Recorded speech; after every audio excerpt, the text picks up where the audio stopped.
Nah, ada orang-orang yang sudah mencipta dalam dirinya sendiri ini ya, setiap hari karena pola hidupnya dan lain sebagainya itu menjadi seseorang yang pikiran bawah sadarnya itu selalu, dan setiap manusia yang hidup ini selalu dikendalikan oleh pikiran bawah sadar, bukan pikiran sadarnya. Selalu bawah sadar yang mengendalikan dia, karena pikiran bawah sadar itu yang lebih kuat daripada pikiran sadar. Sesekalipun orang itu sadar, kemudian dia harus memasukkan hal yang dia inginkan dengan kesadaran itu ke bawah sadar terus supaya dia bisa sadar terus. Karena kalau cuma sekedar sadar dan nggak masuk di dalam pikiran bawah sadar, dia akan balik lagi ke pola yang lama lagi. Contohnya orang merokok pengen lepas dari rokok, dia tahu secara sadar kalau ini sangat berbahaya sekali, saya tidak boleh merokok karena kalau saya merokok saya bisa terserang penyakit. Tetapi dia tidak bisa mengendalikan diri, karena yang mengendalikan itu pikiran bawah sadarnya. Pikiran bawah sadarnya tuh bilangin dia, ngerokok itu nyaman, ngerokok itu enak, ngerokok itu apa, karena udah. Nah, orang dan semua kesuksesan kita, kenapa kok sangat berpengaruh dengan yang adanya yang seperti ini? Karena ketika kita bikin yang kayak gini nih, kita tuh sebetulnya memasukkan sesuatu ke dalam bawah sadar kita. Sadar positif. Makanya kita harus ngomong positif, ngomong apa, dan itu harus diulang-ulang. Itu supaya masuk, nanti nge-track. Secara tidak langsung, karena pikiran kita ini ada yang namanya getaran. Dan ada yang namanya law of attraction, pernah tahu ya? Law of attraction. Jadi hukum tarik menarik. Ya, hukum tarik menarik. Loa, coba di terus lagi. Oh, nggak tulis di sini. The law of attraction itu dimana hukum tarik menarik. Jadi hukum positif itu nanti ada ke depan akan menarik yang positif, hukum negatif akan menarik yang negatif seperti itu.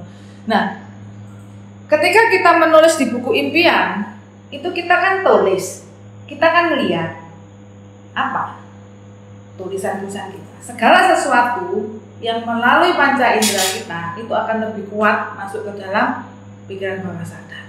Contohnya kalau kita melihat gini, visual, kita ngelihat, ini kan masuk di bawah sadar. Dan itu berulang-ulang. Makanya seseorang kan kalau pengen apa gitu ya, tempelin di kita tidur, tempelin itu apa? Lihat. Nanti tak ceritain, ini ada kisah juga.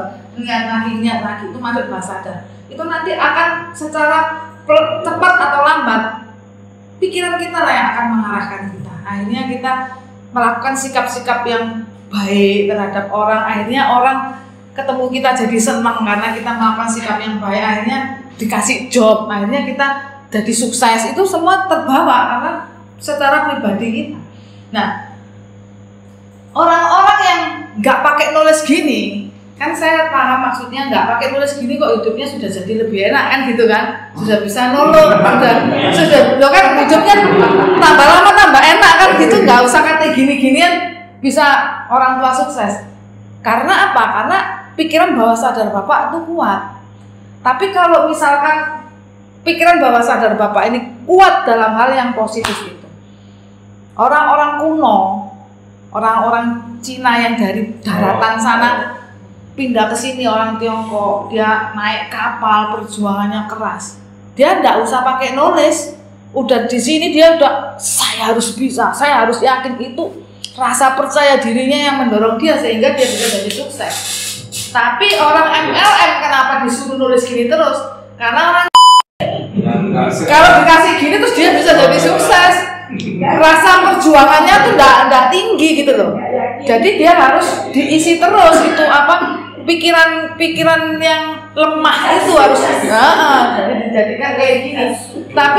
Tapi memang cara satu-satunya untuk memasukkan sesuatu ke dalam pikiran bawah sadar kita dengan sesuatu yang baru ya caranya kayak gini. Tapi kalau Bapak udah punya kuat, nggak usah pakai kayak gini. Kecuali Bapak mau sesuatu yang berbeda.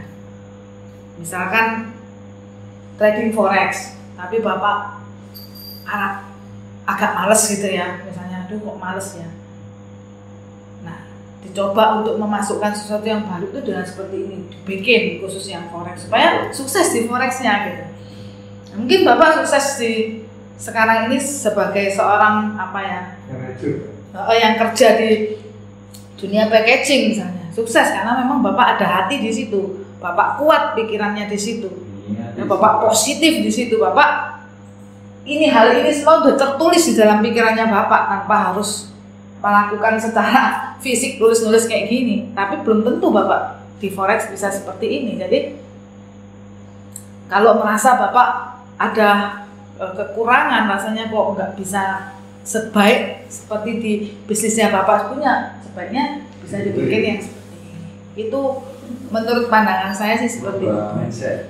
Jadi yang lebih sesuai yang diinginkan. Orang-orang kuno kan nggak usah harus gini. Benar ya, orang-orang kayak gudang garam itu mungkin nggak pakai nulis kayak gini, tapi dia bisa juga sukses. Nah ini kita fokuskan pada keuangan. Nah jadi bapak-bapak kalau bikin itu ya, bikin aja yang dengan apa ya, maksudnya ini panduannya, misalnya mengapa saya membuat tujuan yang seperti ini. Ini harus ada mengapanya, cari alasannya.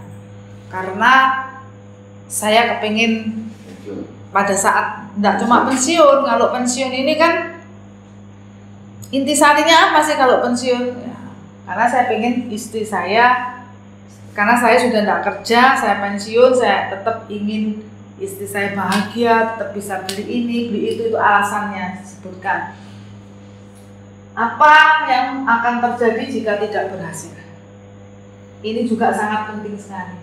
Karena kalau orang hanya mikirin yang enak-enaknya saja, dia akan apa ya istilahnya ya cuma sebatas itu aja. Tapi dia harus mikirin kalau aku tidak berhasil, itu sengsara aku itu seperti apa. Makanya orang diet itu susah untuk berhasil. Lebih susah berhasil orang diet daripada orang sakit. Kalau orang sakit kurus dewe. Soalnya dia punya pikiran apa yang akan terjadi jika tidak berhasil. Misalnya orang sakit gula. Kalau kita diem-diem gini, jangan makan gula nanti gendut. Kamu kurusan dong kamu. Dia olahraga terus ya Pak. Jangan makan gula nanti gendut. Ya makan terus aja. Tapi kalau orang sakit gula, nggak usah disuruh nggak makan gula. Nggak makan sendiri karena dia tahu kalau nggak berhasil dia akhirnya game out. Udah gulanya kan besar. Makanya sesekali kita harus bayangin bagaimana kejadiannya saya kalau saya tidak berhasil. Kalau di dalam NLP itu pakai visual. Jadi kita visualkan apa yang akan terjadi. Suatu saat nanti Pak, 5 tahun lagi Pak, apa yang akan terjadi jika apa yang Bapak harapkan ini nggak berhasil. Nah itu Bapak nanti bisa sampai nangis-nangis. Nanti kalau Bapak sampai nangis-nangis itu masuk di dalam pikiran rasakan karena emosi Bapak udah berperan. Segala sesuatu yang melibatkan emosi itu akan terekam lebih kuat. Pada saat kita senang, wah, makanya sisil ini rekamannya kuat karena emosinya main. John nggak ada emosi, nggak bisa ingat. Sisil itu sampai tanggalnya, dia ingat tanggal, bulan. Aku kapan hari ke Bali, tanggal sekian, bulan sekian dia ingat. Kenapa? Karena pada saat itu dia senang. Sumenang, jadi dia ingat terekam. Kapan akan terrealisasi? Ini harus ditulis. Apa tanda saat hal tersebut terrealisasi? Tandanya apa? Pada saat hari itu saya pensiun, hari itu saya dapat hasil. saya akan apa? Nah, tandanya itu ditulis. Saya akan ajak istri saya ke tempat pertama kali saya ketemu. Romantis. Nah, ini harus dibikin semua, divisualisasikan. Ada satu hal yang perlu saya sampaikan. Pikiran bawah sadar kita itu hanya tahu yang namanya pikiran gitu aja. Dia nggak tahu itu hal itu terjadi beneran, apa itu hayalan. Nggak tahu. Makanya dalam dunia NLP, meskipun itu nggak ada beneran, kita disuruh menghayal. Karena pikiran bawah sadar kita itu mengira itu sungguhan. Karena dia hanya tahu apa? Pikiran, gitu aja. Apa yang ada dalam pikiran kita itu yang dia tahu. Visualisasi. Halusinasi itu lah orang gila itu ya. Saya mau cerita ya. Ini bapak-bapak nggak nyangka tuh hari ini dapat kayak gini. Pak, itu saya kira langsung apa itu trading? Itu apa dulu ya? Dulu itu baru pulang lagi. Oh, sama aja. Nanti kalau sudah trading nangis-nangis. Pokoknya jangan selalu ingin yang instan. Oh ya, Itu penting. Jadi ini kisah nyata, ada satu perempuan itu pemain